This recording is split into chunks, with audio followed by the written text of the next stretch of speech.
Hindi cinema के इतिहास पर जब भी बात की जाएगी, तब हमें ऐसे अभिनेताओं और अभिनेत्रियों की लंबी लिस्ट मिल जाएगी, जिन्होंने हिंदी सिनेमा में अपना अहम योगदान दिया। इन अभिनेता और अभिनेत्री के बारे में आज की युवा पीढ़ी जरा कम जानती है।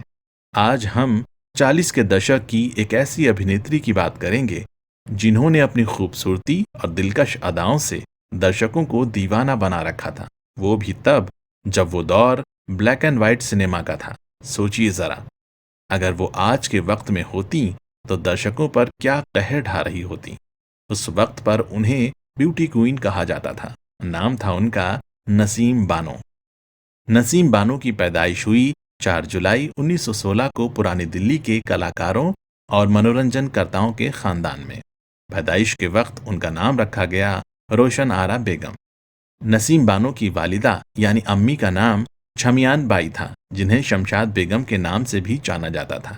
मशहूर ठुमरी सिंगर शमशाद बेगम एक अलग शख्सियत हैं।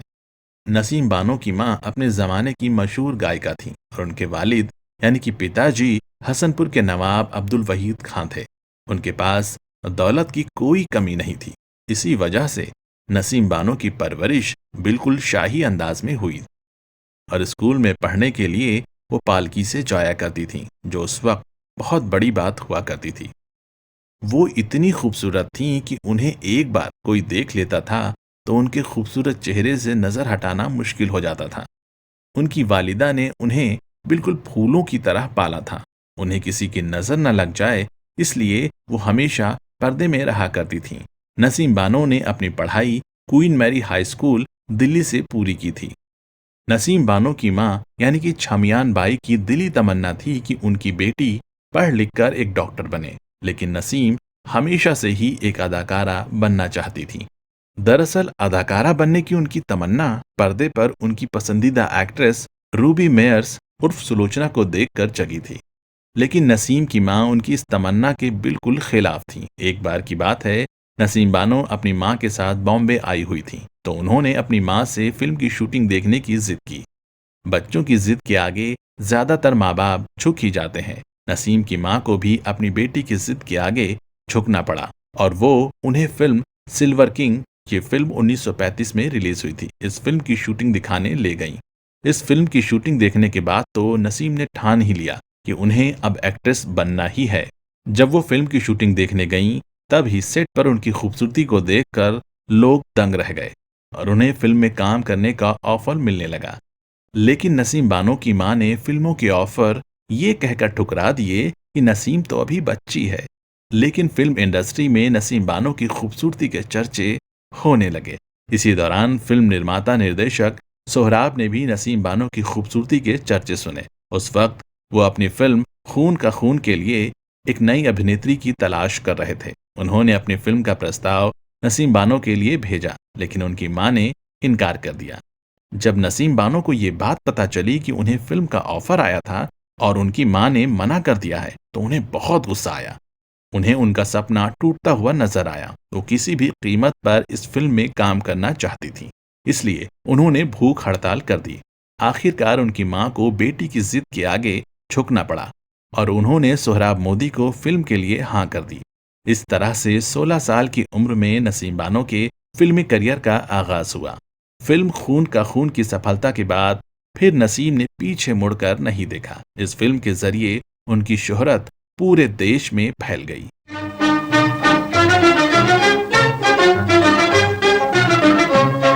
नजर मिल गई जाने किसकी नजर से। उन्हें एक से बढ़कर एक फिल्मों के ऑफर आने लगे। कहते हैं कि नसीम फिल्मों में एक्टिंग करने के साथ साथ अपनी पढ़ाई पूरी करना चाहती थी। इसके लिए जब वो स्कूल गईं, तो स्कूल के प्रिंसिपल ने ये शर्त रखी कि पढ़ाई के दौरान वो फिल्मों में काम नहीं कर सकती। फिल्मों में काम ना करना नसीम को मंजूर नहीं था, इसलिए उन्होंने अपनी पढ़ाई बीच में ही छोड़ दी और हमेशा के लिए फिल्मों की ही होकर रह गईं। चूंकि नसीम दिल्ली की रहने वाली थीं और मुंबई में उनका कोई घर नहीं था, इसलिए एक तरकीब निकाली गई कि वो सोहराब मोदी के घर में रहकर फिल्मों में काम करेंगी, जब तक वो अपना घर नहीं खरीद लेती। इस दौरान उन्होंने सोहराब मोदी के प्रोडक्शन हाउस के साथ लंबे वक्त के लिए एक कॉन्ट्रैक्ट साइन कर लिया। नसीम बानो ने सोहराब मोदी के साथ कई फिल्मों में काम किया, जिनमें खान बहादुर 1937, तलाक 1938, मीठा जहर और बसंती 1938, इन सारी फिल्मों में उन्होंने एक्टिंग की। इन फिल्मों में काम करने के बाद उन्हें वो फिल्म मिली जिसने उन्हें शोहरत की बुलंदियों पर पहुंचा दिया। वो फिल्म थी पुकार, जो कि 1939 में रिलीज हुई थी। इस फिल्म में उन्होंने मल्लिका हिंदुस्तान नूरजहां की भूमिका निभाई थी। कहते हैं इस फिल्म की तैयारी के लिए वो हर दिन घुड़सवारी किया करती थी और गाना सीखती थी। इस फिल्म को कंप्लीट होने में पूरा 1 साल का वक्त लग गया। लेकिन जब ये फिल्म रिलीज हुई तो नसीम की शोहरत में 4 चांद लग गए। फिल्म में उनकी खूबसूरती और एक्टिंग के लोग दीवाने हो गए। फिल्म में उनका गाया और उन्हीं पर फिल्माया गया गीत जिंदगी का साज भी क्या साज है, इस गीत से उनकी शोहरत में जबरदस्त इजाफा हुआ। सोहराब मोदी, चंद्रमोहन जैसे स्टार से सजी ये फिल्म जहांगीर के इंसाफ पर बनी थी। इस फिल्म में उन्होंने जिस शानो शौकत से अपना किरदार निभाया, मजाल है कि किसी ने उन्हें मल्लिकाए हिंदुस्तान नूरजहां ना माना हो। ये फिल्म सिर्फ नसीम बानो के नाम से ही जानी गई। फिल्म पुकार के बाद तो बड़े बड़े फिल्म स्टूडियोज ने उन्हें अप्रोच किया कि वो उनकी फिल्मों में काम करें, लेकिन वो सोहराब मोदी के साथ एक कॉन्ट्रैक्ट में बंधी होने की वजह से दूसरे प्रोडक्शन हाउस की फिल्में नहीं कर पाईं, क्योंकि सोहराब मोदी ने उन्हें कॉन्ट्रैक्ट मुक्त करने से इनकार कर दिया था। और शायद इसी वजह से उनके रिश्ते में खटास आ गई। 1940 में इनकी एक और फिल्म रिलीज हुई, मैं हारी, जिसमें इनके किरदार का नाम भी नसीम ही था।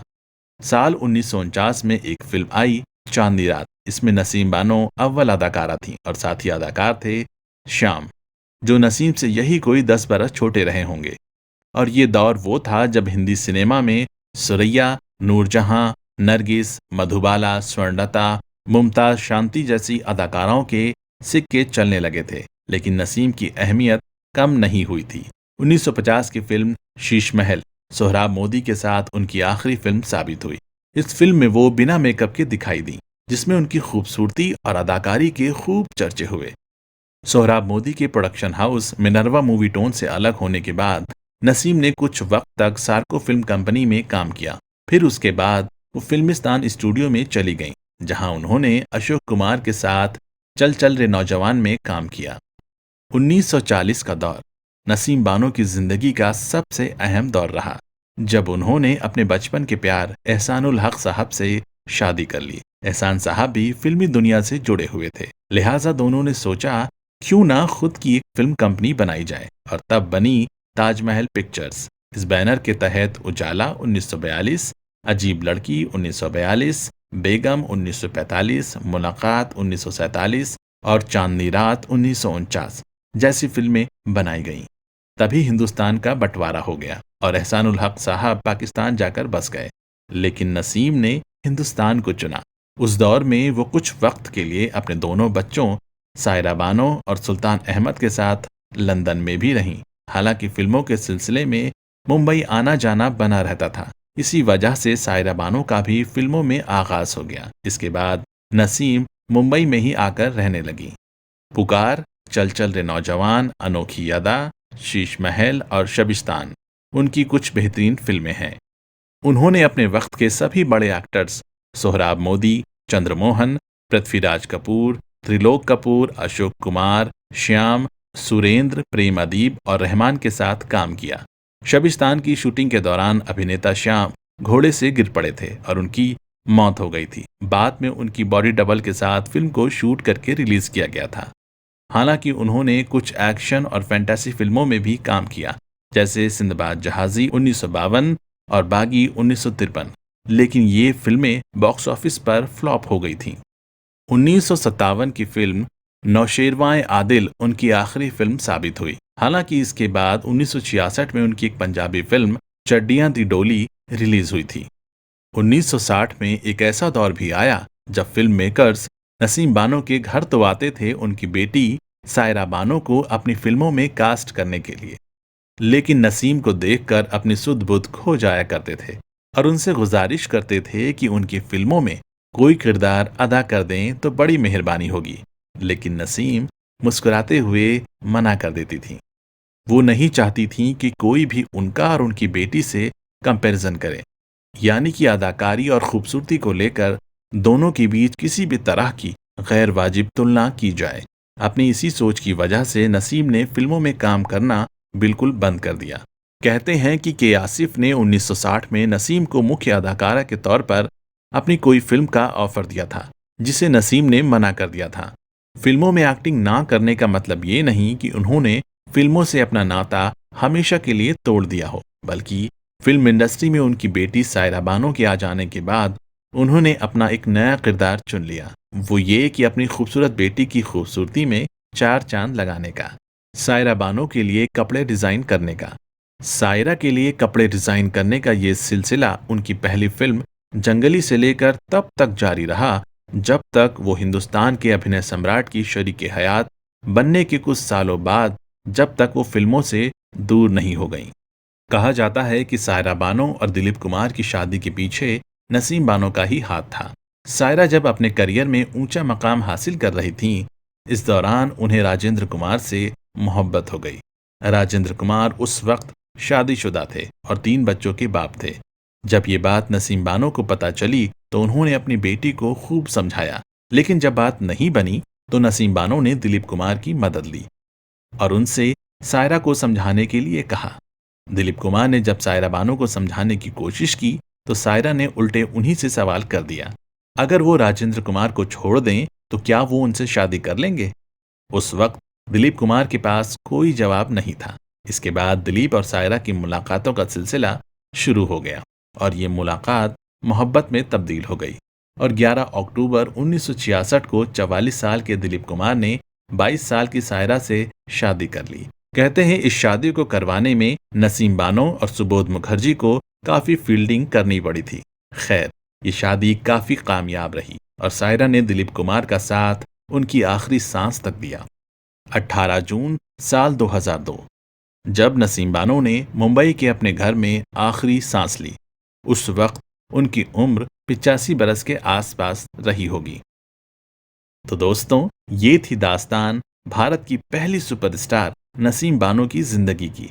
उनके बेटे सुल्तान अहमद के माध्यम से उनकी परपोती साइशा हैं। हिंदुस्तान के सिनेमा में उनके योगदान को हमेशा याद रखा जाएगा।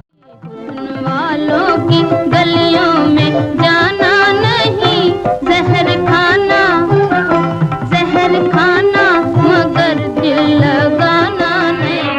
हुआ है न कोई बात है, कोई न हुआ। घुटने लगा मेरा दम, किसने रखा प्यार बेकरार, करे तुमको याद दिले बेकरार। मुझे गीत मन किए सितारे सितारे, हम हैं तेरे दीवाने, गर तू बुरा न माने। किससे हैं ये पुराने, गर तू बुरा न माने।